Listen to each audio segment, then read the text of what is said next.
할렐루야. 우리 옆분들과 인사하실 때 찬양대 고백처럼 예수 그리스도 이름으로 승리합시다 이렇게 하면 인사하시기 바랍니다. 아멘. 삶의 어떤 환경과 역경이 올지라도 예수님과 더불어 승리의 삶을 살아가시는 모두가 되시기를 주님의 이름으로 축원합니다. 지난주 부활주일 우리가 다 함께 예배한 후에 우리 전교인에게 축호 전도를 부탁했습니다. 계란들을 가지고 부활란을 가지고 같이 전도하셨지요? 네, 하신 분도 계시고 마음에 지금 찔림을 받으셔서 눈길을 피하시는 분도 계시는데, 사실 전도는요 부활절에만 하는 게 아니죠. 주님께서 우리에게 주시는 마지막 지상명령, 땅끝까지 이르러 주님을 증거하는 삶을 살아야 하기 때문입니다. 승천하시기 직전 부활하신 주님께서 우리에게 부탁하시고 명령하신 마지막 지상명령, 오직 성령이 너에게 임하시면 너희가 권능을 받고 예루살렘과 온 유다와 또 사마리아 땅끝까지 이르러 내 증인이 되리라 라고 말씀하셨습니다. 하지만 알면서도 잘 안 돼요, 그죠? 여러 가지 핑계들이 우리가 증인되는 삶을 살아가지 못하도록 우리의 발목을 붙잡곤 합니다. 주님께서 부활하셨다고 자신 있게 선포하지 못하고요, 주님께서 우리의 구주가 되셨다라고 증거하지 못하는 그런 우리들의 연약한 모습들을 자주 보게 됩니다. 어쩌면 주님이 우리에게 주신 명령보다 우리가 순종하지 못하는 그 핑계가 실은 더 크기 때문 아닌가 생각해 보아야 합니다. 부활하신 주님께서 승천하신 후에 사도들이 가룟 유다를 대신해서 한 사람의 사도를 더 추가합니다. 가룟 유다는 예수님을 은 30에 팔아 넘긴 후에 뉘우치긴 했습니다만 은을 성소에 던져놓고 그리고는 스스로 목매어 죽었기 때문이죠. 사도행전 1장 18절의 말씀을 보면 그 죽음이 얼마나 비참했는지를 우리에게 기록 전해주고 있습니다. 이 사람이 불의의 삭스로 밭을 사고 후에 몸이 곤두박질하여 배가 터져 창자가 흘러나온지라. 참 비참한 말로죠. 예수님께서는 그에 대해서 미리 이미 얘기하셨습니다. 인자는 자기에 대하여 기록된 대로 가거니와 인자를 파는 그 사람에게는 화가 있으리로다.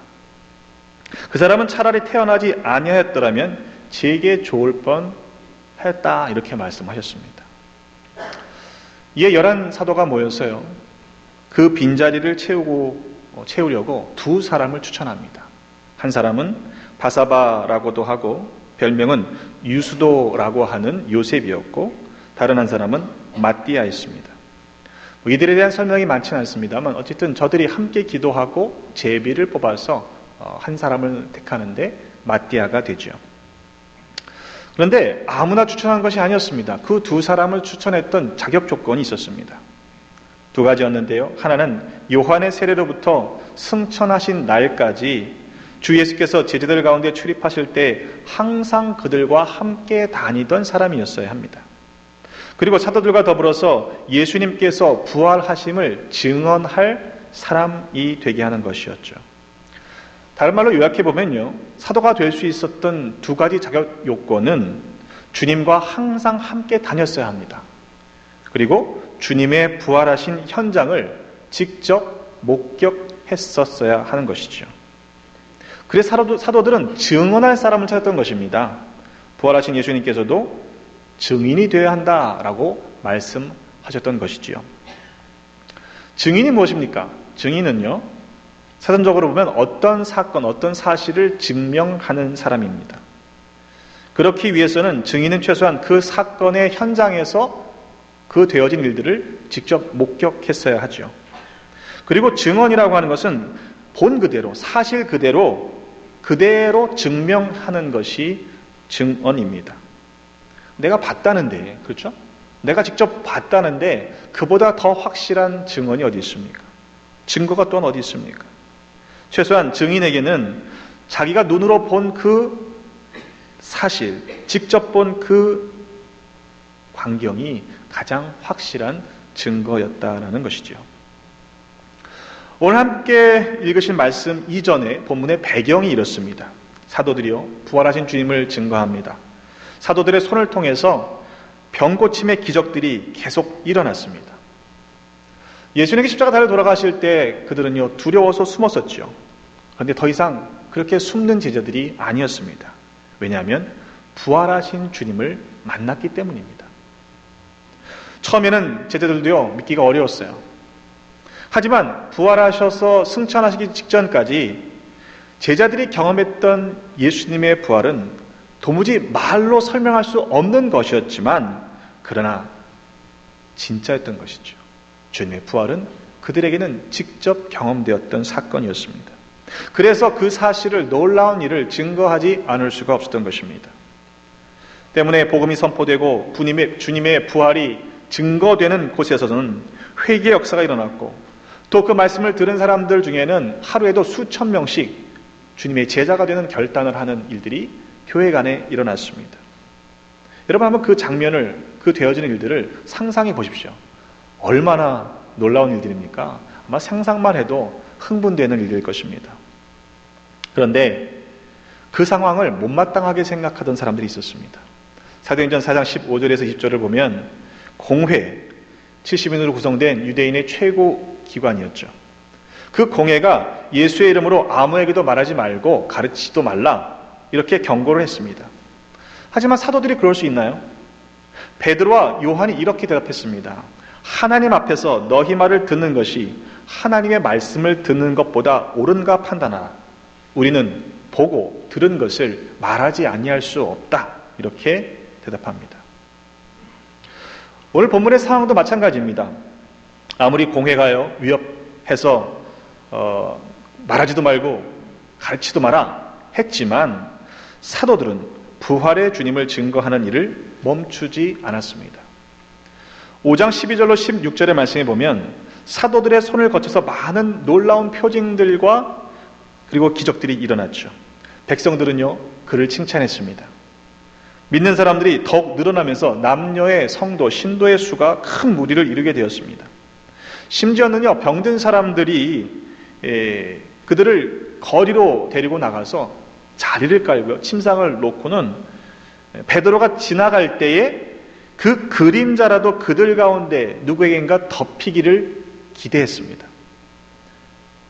예루살렘 부근에 수많은 사람들이 모여서요, 병든 사람은 낫고 귀신 들렸던 사람들도 낫는 놀라운 이적과 기사를 체험합니다. 여러분, 얼마나 좋은 일입니까? 모두에게 좋은 일 아닙니까?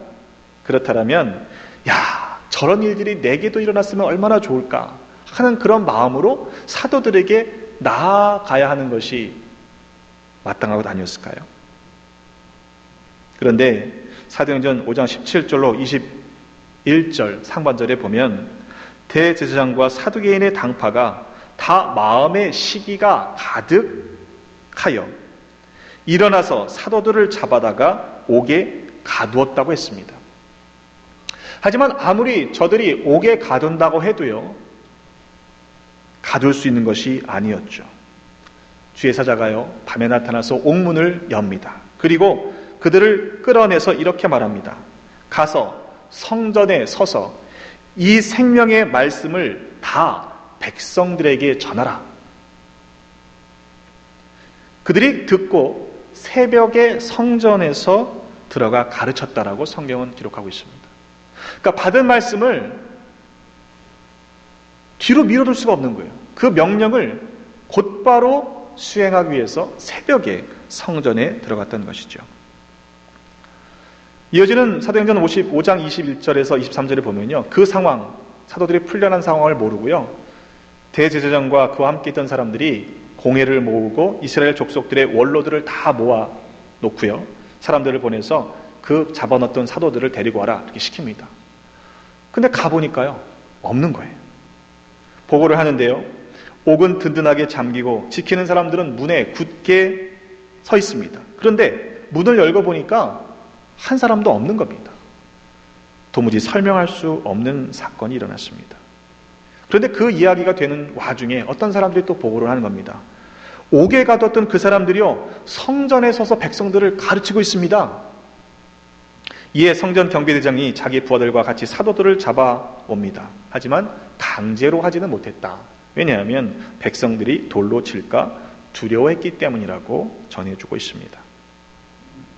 대제사장이 공회 앞에 사도들을 끌어다 놓고 묻습니다.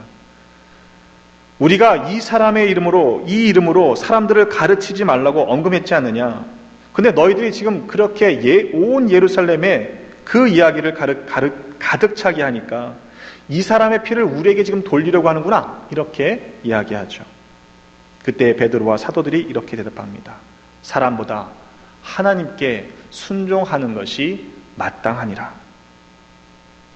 주의 사슬을 통해서 하나님께서 명령하신 것, 분부하신 그 명령에 순종하는 것이 마땅하다는 것입니다. 그러면서 말을 이렇게 이어갑니다. 너희가 나무에 달아 죽인 예수를 우리 조상의 하나님이 살리시고 이스라엘에게 회개함과 죄 사함을 주시려고 그를 오른손으로 높이 올리사 임금과 구주로 삼으셨느니라. 우리는 이 일의 증인이요 하나님이 자기에게 순종하는 사람들에게 주신 성령도 그러하니라, 이렇게 말했습니다. 우리는 이 일의 증인이라는 것입니다. 너희들이 아무리 위협한다고 해도 부활하신 주님을 증거하는 일을 우리가 멈추지 않겠다라고 선언한 것입니다. 제자들이요, 그 겁 많던 제자들이 이제는 겁을 상실한 거죠. 그 말을 들은 대제사장과 공회원들이 크게 화를 내며 이 사도들을 없이하고자 했습니다. 부활? 무슨 부활? 너도 네 선생이 죽었던 것처럼 그렇게 죽어야겠구나. 아마 이렇게 생각했을런지 모르겠습니다. 그런데 그때였어요. 그 무리들 가운데 바리새인 가말리엘이라는 사람이 나섭니다. 그는 율법교사였습니다. 그를 소개하는데 모든 백성들에게 존경을 받았다. 우리가 기억하기는요, 사도행전 22장 3절의 말씀에 보면 사도 바울이 예루살렘에서 자신에 대해서 변명할 때 자신이 가말리엘의 문하에서 율법의 엄한 교훈을 받았다라고 이야기합니다. 그러니까 자기가 가말리엘의 제자였다, 이렇게 얘기를 하는 거죠. 하여튼 가말리엘이 공회 중에 일어나서 사도들을 잠깐 밖에 있게 하고요, 그렇게 명하고 공회원들에게 이야기하는 그런 대목입니다. 이스라엘 사람들아, 너희가 어떻게 이 사람들에 대하여 행하려 하는지 조심하라. 이전에 드다라는 사람이 일어나서 자기를 위대한 인물이라고 선전했을 때 약 400명이 따라다니지 않았더냐. 그런데 그가 죽임을 당하자 그를 따르던 사람들은 다 모두 흩어지지 않았더냐. 그 뒤에 또 인구 조사를 할 때 갈릴리 사람 유다가 일어나서 백성들을 꿰어서 반란을 일으켰지. 그런데 그도 죽으니 그를 따르던 사람들도 다 흩어지고 말았소. 그러니 지금 내가 여러분에게 말씀드리는 바는 이것이요, 이 사람들에게서 손을 떼십시오. 이들을 그대로 내버려 두십시오. 이 사람들이, 이 계획이 또 활동이 만일 사람에게서 난 것이라면 결국 망하게 될 것이고 흩어지게 될 것이요. 그러나 하나님에게서 난 것이라면 여러분은 그것을 없애버릴 수 없습니다. 도리어 여러분이 하나님을 대적하는 자가 될까 두렵소. 이 이야기를 들은 공회원들이요, 그 말을 옳게 여겼습니다. 가말리엘은 아마도 그 예루살렘에서 되어졌던 일들, 예수라는 젊은 선지자가 십자가에 달려 죽는 과정들을 보았겠지요. 주목해서 보았을 것입니다.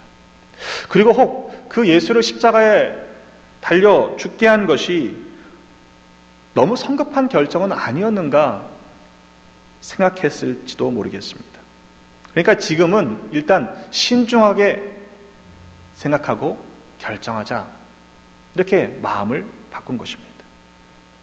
만일 사람에게서 난 것이라면 오래가지 못할 것이라는 이야기입니다. 반대로 정말 저들의 말처럼 하나님에게서 난 일이라면, 하나님이 행하신 일이라면 막을 수도 없고, 또 그렇게 하다가는 하나님을 대적하는 일이 될 것이다 라는 사실을 경고했던 것이죠. 여러분, 아무리 사람들이 지혜롭게 의논하고 준비한다고 해도요, 결국에 사람의 일들은 망하게 되어 있습니다. 하지만 하나님의 뜻은요, 하나님의 일들은 반드시 승리하게 되어 있습니다. 예수님께서는요, 십자가에서 죽으신 것으로 끝나지 않으셨습니다. 무덤 가운데 갇혀 계시던 것으로 끝내지 않으셨습니다. 죽음을 이기시고 부활하셨습니다. 여러분, 그 믿음을 소유하시기를 주님의 이름으로 축원합니다.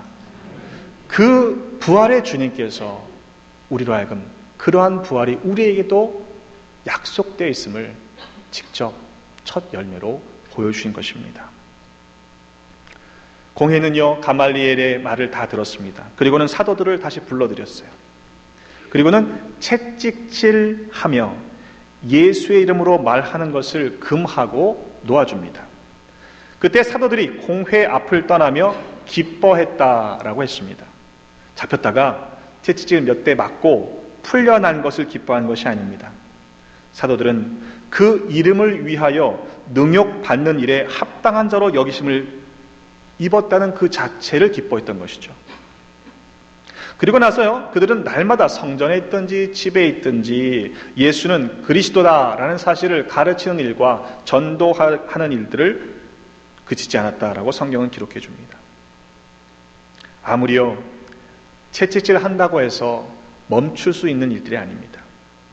적어도 증인이라고 하는 삶을 살아가는 것은요, 그런 일들입니다. 그런 것이에요. 어떠한 상황, 어떠한 조건도 주님께서 우리에게 명령하신 그 지상명령, 증인된 삶을 살아가는 데 불순종의 핑계가 될 수 없다는 이야기입니다.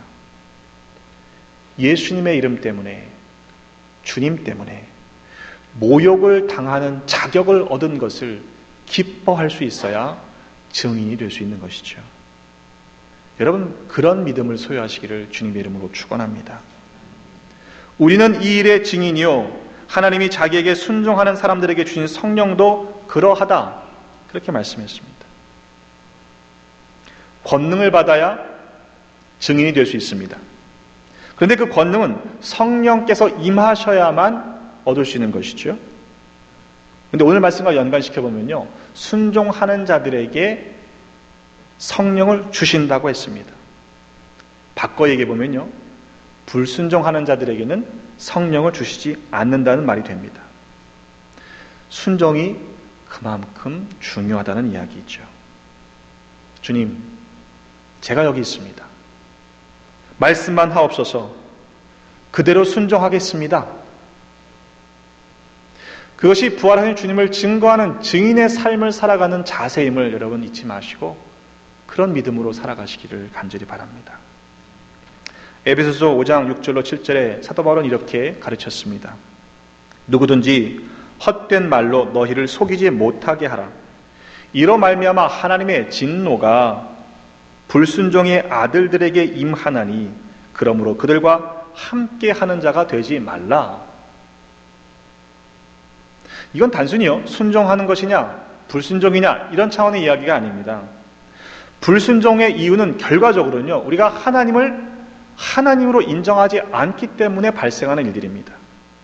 결국 그 결과는요, 하나님의 진노하심을 입게 된다는 것이죠. 그것을 경고하고 있는 것입니다. 여러분, 어떻게 우리가 하나님의 말씀과 사람의 말을 비교할 수 있단 말입니까?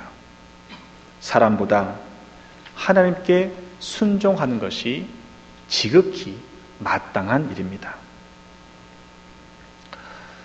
교회 절기로 볼 때에 사순절이 끝나고 부활절이 지나가면 목회자들도 마찬가지입니다만 마음이 이제 좀 바쁜 절기가 지나갔구나, 이제는 좀 쉴 수 있겠구나 이런 생각이 듭니다. 하지만 그렇게 생각할 수가 없습니다. 왜냐하면 우리에게 증인으로서의 삶을 살아가는 사명이 막 시작됐기 때문인 것이죠. 부활의 주님을 증거하는 책임이 우리에게 부여되어 있기 때문입니다. 때문에 우리 스스로에게 각자 물어보는 한 주간이 되었으면 좋겠습니다. 그리고 우리 남은 인생을 주님을 증거하되 주님의 부활하심을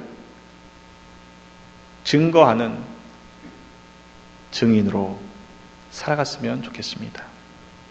여러분, 그것이 얼마나 복된 일인지, 예수의 이름 때문에 모욕당하는 자격을 얻는 것이 큰 복임을 잊지 마시고 부활하신 주님을 증거하는 증인으로 이 땅을 살아가는 모두가 되시기를 주님의 이름으로 축원합니다.